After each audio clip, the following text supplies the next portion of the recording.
Hello friends, welcome to our channel. இன்றைக்கு பதிவில் இட்லி மாவு இல்லை, ஆனால் ஒரு சுவையான சூப்பரான ஒரு பிரேக்ஃபாஸ்ட் செய்யணும், ஒரு டின்னர் செய்யணும், அல்லது ஈவினிங் ஸ்நாக்ஸ் செஞ்சு கொடுக்கணும். ரொம்ப டிஃப்ரெண்ட்டாக, ரொம்ப குயிக்காக வீட்டில் இருக்கக்கூடிய பொருட்களை வச்சு எப்படி செய்யறது அப்படின்னு இன்னைக்கு பதிவில் பார்க்கலாம் வாங்க. இந்த சுவையான ஒரு சின்ன மினி இட்லி செய்கிறதுக்கு இன்னைக்கு ஒரு கப் அளவுக்கு ரவை எடுத்துருக்கிறேன். அந்த ரவையை சேர்த்துக்கலாம். அதே கப்பில் ஒரு அரை கப் அளவுக்கு கடலை மாவு சேர்த்துருக்கிறேன். உப்பு ஒரு டீஸ்பூன் அளவுக்கு சேர்த்துக்கிறேன். மஞ்சள் தூள் ஒரு டீஸ்பூன் அளவுக்கு சேர்த்துக்கிறேன். பெருங்காயம் ஒரு அரை டீஸ்பூன் அளவுக்கு சேர்த்துக்கிறேன். ஒரு கப் அளவுக்கு தயிர் சேர்த்துக்கலாம். ரவை எடுத்த கப்புலேயே ஒரு கப் அளவுக்கு தயிர் சேர்த்துருக்கிறேன். இதை நல்லா கலந்துக்கலாம் பாருங்கள்.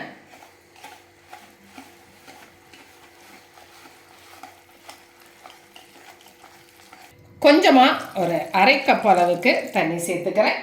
தண்ணி சேர்த்துட்டு நல்லா கலந்து விட்டுக்கலாம்.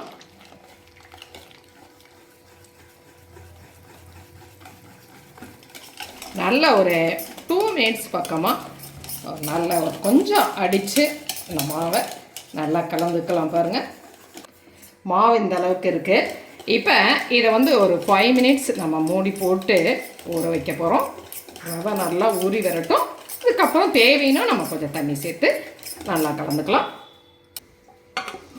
ஒரு 5 மினிட்ஸ் மாவு ஊறட்டும். இந்த மாதிரி மினி இட்லி தட்டு எடுத்துருக்கிறேன். அதில் நான் சும்மா கொஞ்சமாக ஒரு அரை ஸ்பூன் எண்ணெய் இருந்தால் போதுங்க. அதையே வச்சு எல்லா குழியிலையுமே நம்ம அந்த எண்ணெயை தடவிக்கலாம்.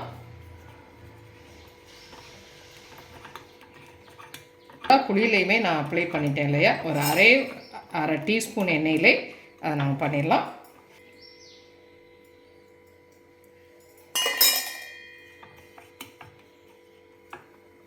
ஃபைவ் மினிட்ஸ் மாவு நல்லா ஊறிடுச்சு.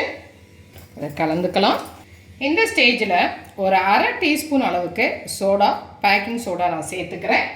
சேர்த்துட்டு இப்போ இதில் இன்னும் கொஞ்சமாக தண்ணி கலந்துட்டு இந்த மாவை நல்லா கலந்துக்கலாம் பாருங்க. மாவு நல்லா நான் கலந்து விட்டுட்டேன். இது இந்த மாவு இந்த மாதிரி ஒரு பதத்தில் இருக்குது. ரொம்ப தண்ணியாகவும் இல்லாமல் ரொம்ப கெட்டியாகவும் இல்லாமல் வழக்கமான நம்மளுடைய இட்லி மாவு அந்த பதத்தில் இருக்குது இல்லையா. இந்த மாதிரி நம்ம ஆயில் தடவி வச்சுருக்கோம் இல்லையா, அந்த பிளேட்டில் இந்த இட்லியை நாம் ஊற்றிக்கலாம் குட்டி குட்டியாக.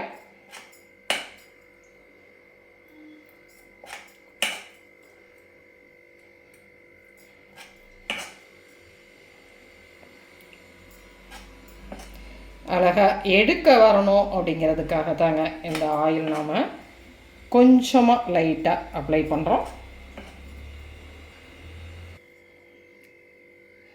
இதே மாதிரியே நான் இன்னொரு பிளேட்டையும் ஊற்றிக்கிறேன். அடுப்பில் நான் இன்றைக்கி ஒரு குக்கர் தான் வச்சுருக்கேன். குக்கரில் கொஞ்சமாக தண்ணி வச்சுருக்கிறேன். இந்த தண்ணி இப்போ நல்லா கொதி வரட்டும் பாருங்கள். இப்போ இந்த மாதிரி அந்த இட்லி தட்டு வைக்கிற அந்த ஸ்டாண்டில் நான் இட்லி தட்டை வச்சுக்கிறேன். இது நம்ம எவ்வளோ தேவையோ ஊற்றிக்கலாங்க. 4 தட்டு இருக்குது, இன்னும் 2 தட்டு நம்ம குவான்டிட்டிக்கு தகுந்த மாதிரி நம்ம ஊற்றிக்கலாம். இப்போ குக்கரில் தண்ணி கொதிக்க ஆரம்பிச்சிருச்சு.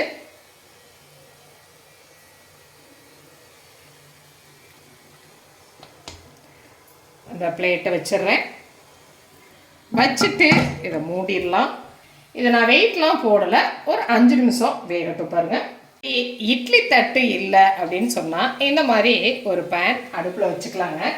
வச்சுட்டு இதில் லைட்டாக எண்ணெய் துணி மட்டும் நான் அப்படியே தடவிக்கிறேன். இந்த மாவை அதே மாதிரியே நம்ம குட்டி குட்டியாக ஊற்றிடலாம்.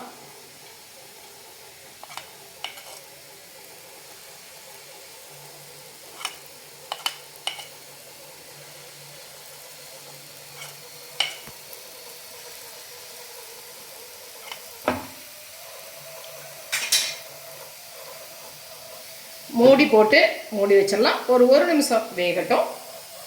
ஒரு நிமிஷம் வெந்துருச்சு பாருங்கள். அழகாக வெந்து ரெடி ஆயிடுச்சு இல்லையா? இந்த மாதிரி தட்டு இல்லை அப்படின்னா இது மாதிரி நம்மளால் ரொம்ப சிம்பிளாக கூட இந்த வேலையை செய்ய முடியுங்க. நல்லாவே குயிக்காக ஒரே நிமிஷத்தில் வெந்துடும். சூப்பராக இருந்துருச்சு இல்லையா? இந்த ஸ்டேஜில் நம்ம எடுத்துடலாம்.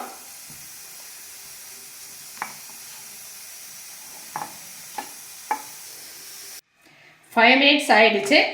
இப்போ நாம் குக்கரை ஓப்பன் பண்ணிடலாம்.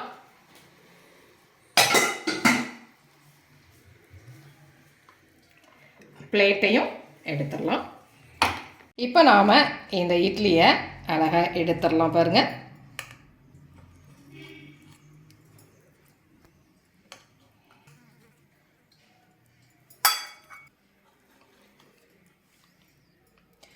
குட்டியாக எவ்வளோ அழகாக, எவ்வளோ சாஃப்டாக, எவ்வளோ மிருதுவாக இருக்கு இல்லையா?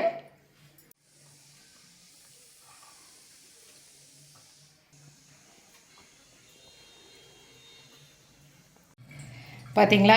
அருமையான அந்த சாஃப்டான ஒரு மினி இட்லி ரெடி ஆயிடுச்சு. இப்போ அடுப்பில் ஒரு பேன் வச்சுருக்கிறேன். அதில் 1 டேபிள் ஸ்பூன் அளவுக்கு நான் என்ன சேர்த்துக்கிறேன், 1 டீஸ்பூன் கடுகு சேர்த்துக்கிறேன், 1 டீஸ்பூன் வெள்ளை எள்ளு சேர்த்துக்கிறேன். கடுகு பொரியட்டும்.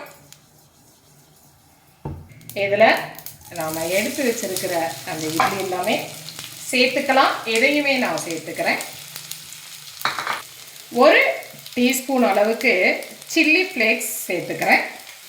1 டீஸ்பூன் அளவுக்கு நான் இட்லி பொடி சேர்த்துருக்கேங்க. இட்லி பொடிக்கு பதிலாக நாம் சாம்பார் பொடியும் சேர்த்துக்கலாம். சேர்த்துட்டு நல்லா கலந்துக்கலாம்.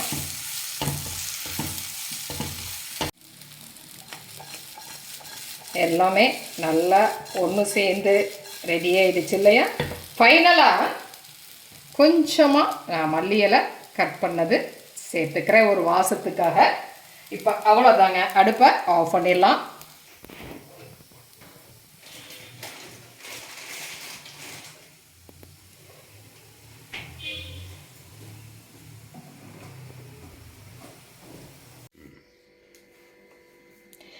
பாருங்கள் எவ்வளவு ஒரு சாஃப்டான ஒரு ஐட்டமாக இருக்குது இல்லையா?